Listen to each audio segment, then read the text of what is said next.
Dün gece gözlerim daldı maziye, ellerim uzandı tozlu albüme.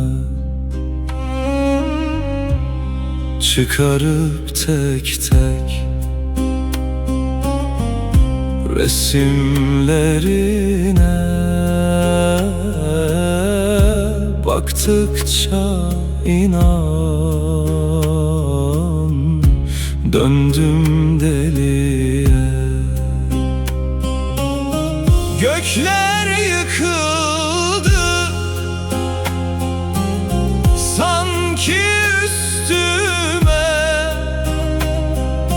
kapkara göründü dünya gözüme. Dağladılar seni dertli gönlüme, yandıkça inan döndüm deliye.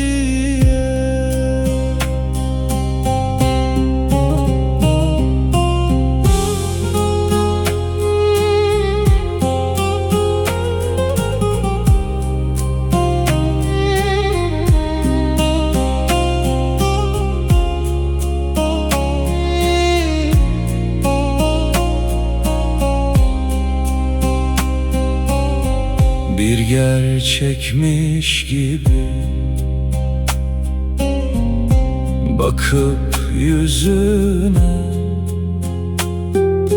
kaptırdım kendimi eski günlere. Konuşup dertleştim